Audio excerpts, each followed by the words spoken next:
Parents of tweens, if you're familiar with far-off drop-offs... Dad, stop, right here. Or get DMs about what's for dinner, you may be experiencing tween milestones. For your son or daughter, these can start at age 9. HPV vaccination, a type of cancer prevention against certain HPV-related cancers, can start then too. For most, HPV clears on its own. But for those who don't clear the virus, it can cause certain cancers later in life. Embrace this phase. Help protect them in the next. Ask their doctor today about HPV vaccination. Brought to you by Merck. The Other Side of Midnight. 77 WABC. Local Spotlight. Good morrow, everyone. This is The Other Side of Midnight on 77 WABC. I'm Frank Morano. It's Friday, TGIF. You know what that means. It's time for a little Ask Frank Anything. Whatever you have questions about, now is the time to ask. Go ahead and give me a call, 646-720-0635. That's 646-720-0635. You can start queuing up now. Meantime, here in New York, Antonio Delgado isn't saying much, but his silence speaks volumes. New York's lieutenant governor, the man who is supposed to be Governor Kathy Hochul's second in command, the person that she handpicked to replace her last scandal-plagued lieutenant governor, won't even say if he's endorsing her for re-election. I mean, that's incredible. It'd be like Vance saying not saying that he's endorsing Trump. When asked point blank, Delgado dodged, quote, "My focus is on governing right now." That's not exactly a ringing endorsement, particularly when you take into account that the lieutenant governor doesn't do all that much governing. This is not the first time Delgado has distanced himself from Hochul. A couple of months ago, he penned an op-ed in the New York Times urging Democrats to move past the same politicians telling the same old stories. He didn't mention Hochul by name, but let's be real, he didn't have to. The message was clear. And let's not forget that Delgado was one of the first prominent New York Democrats to publicly call for Joe Biden to step aside, while Hochul remained one of Biden's staunchest defenders. That's a pretty big policy divide for two people who are supposedly on the same team. Now, this wouldn't be the first time a lieutenant governor turned on their boss. Just look at history. You have David Patterson, who took over when Eliot Spitzer fell. Hochul herself got the job when Cuomo resigned. And if Delgado does decide to run against Hochul, it's not at all without precedent. Former lieutenant governors like Mario Cuomo, Stan Lindeen, both challenged the sitting governor in primaries. Of course, Betsy McCoy ran against Governor Pataki. Delgado insists his focus is on governing, not politics. But let's be honest, when a lieutenant governor refuses to back his own governor for re-election, it usually means one thing. He's thinking about taking her job.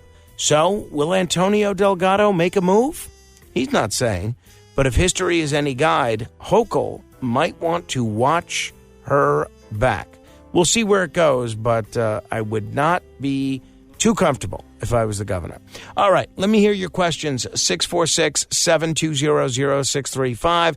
That's 646-720-0635. Whoever comes up with the best, the most interesting, the most creative, the most offbeat question in the eyes of our illustrious staff will get a prize. Let me hear them. Beam me up! To be continued. We off? 30 seconds of carefree bliss. Oof, like wind in your hair carefree. Oh, like using Clorox Disinfecting All-Purpose Cleaner in the home carefree. Yes!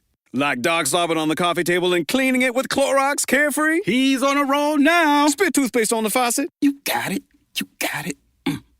Peanut butter on the light switch. Oh, spritz, spritz. Spritz, spritz.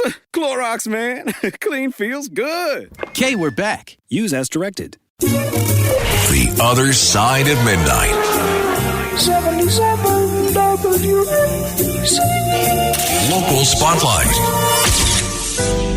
Good morrow, everyone. This is The Other Side of Midnight. I'm Frank Morano. Justice isn't always swift, but sometimes it gets it right. A New York Appellate Court has ruled that child welfare agencies can no longer automatically launch intrusive investigations into domestic violence victims just because they were abused. And frankly, that's probably the right call. Take the case of Sharnika W., a Brooklyn mother whose ex-boyfriend brutally attacked her in front of their infant daughter. She did what victims are told to do. She got a restraining order. She followed the law. And yet, instead of being supported, she was subjected to nearly 5 months of surprise home inspections, interrogations, and child examinations by the Administration for Children's Services.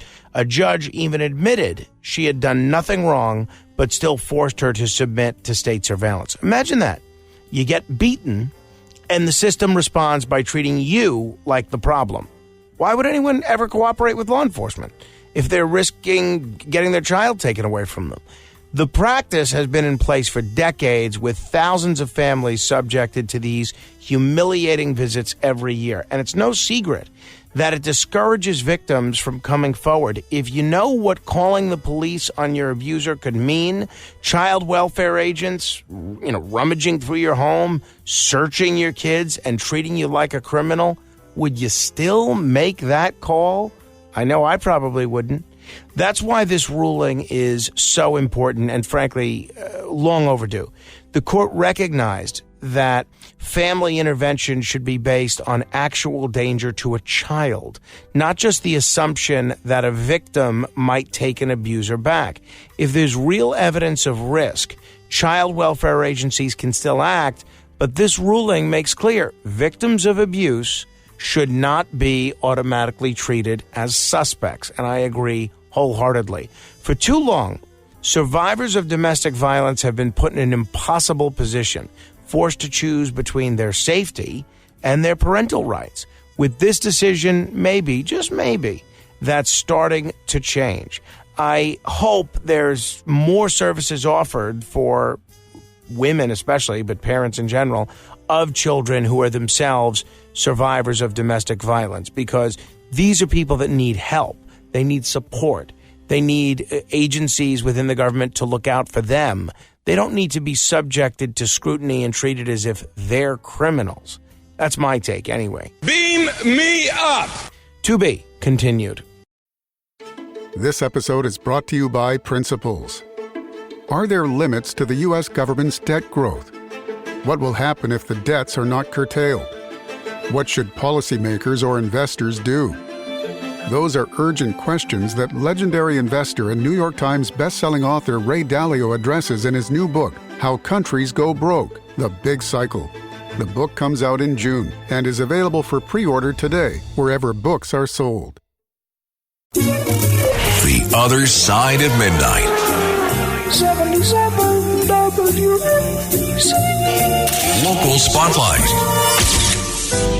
Has your gas bill gone up? You're not alone. New Yorkers are being slammed with soaring heating costs, and it's only getting worse. A new analysis from the Alliance for a Green Economy found that every major gas utility in New York has raised rates since 2022, and more hikes are on the way. Con Ed customers are now paying nearly $50 more per month than they were just 2 years ago. National Grid customers, they're looking at a $60 increase by 2026. And for low-income families already struggling to make ends meet, these hikes aren't just an inconvenience, they're devastating. Take Assemblymember Udelka Tapia's Bronx district, where the average household income is just $24,900 a year. Many residents there are already thousands of dollars behind on their bills, and they're not alone. 1 in 4 New Yorkers can't afford their utility bills. Think about that. 25% of people in this state are being forced to choose between heating their homes and putting food on the table. Now, the utilities will tell you these increases are necessary for safety, reliability, and the clean energy transition. But let's be real. Do you feel like you're getting better service for these skyrocketing prices? I don't. Or does it just feel like another case of corporate profits being put ahead of the people who actually pay the bills? It doesn't have to be this way. Other states, like Oregon and Illinois, have something called citizen utility boards, independent watchdog groups that represent taxpayers, not corporate interests.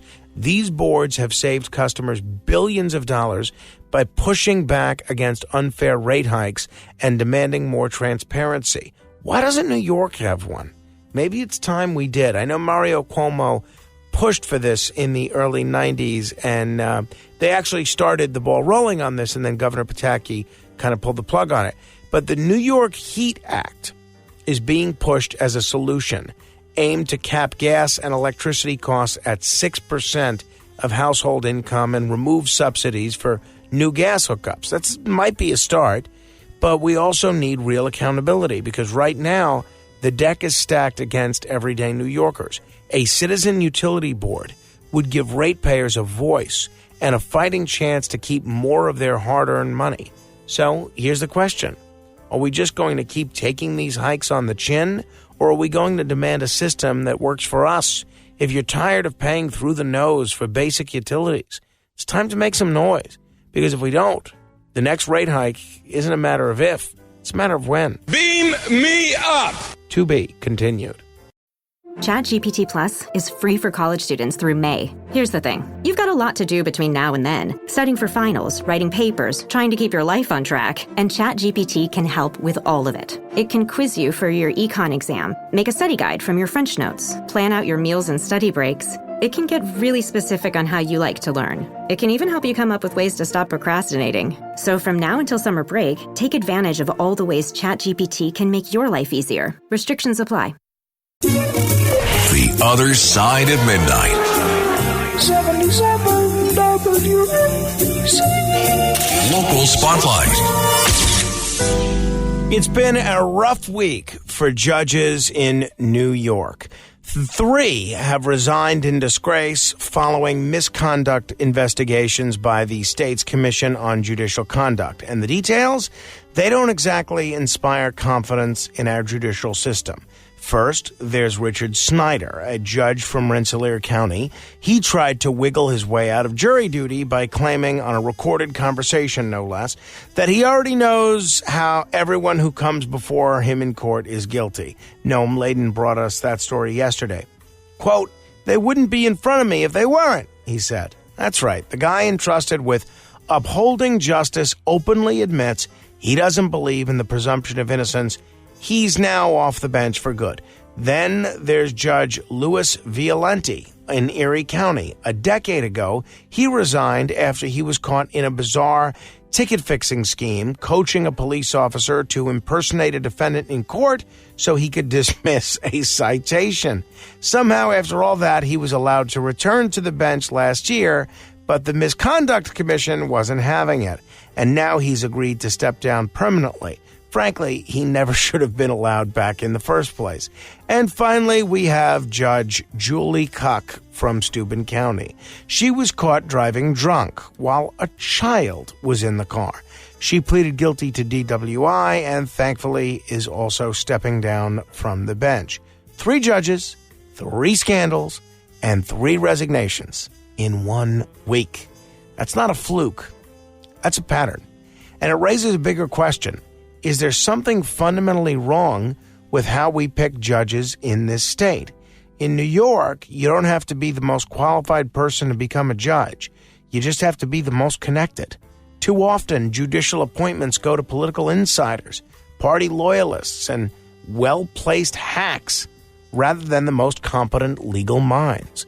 And while many judges are intelligent, dedicated professionals, and I know a lot of them, stories like these make it clear that too many people in black robes simply don't belong there. Maybe it's time to rethink our system. Should we have stricter qualifications? Should we reform the way judges are appointed or elected?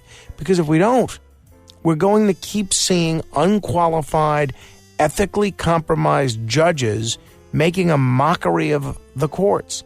And that's a problem that affects all of us.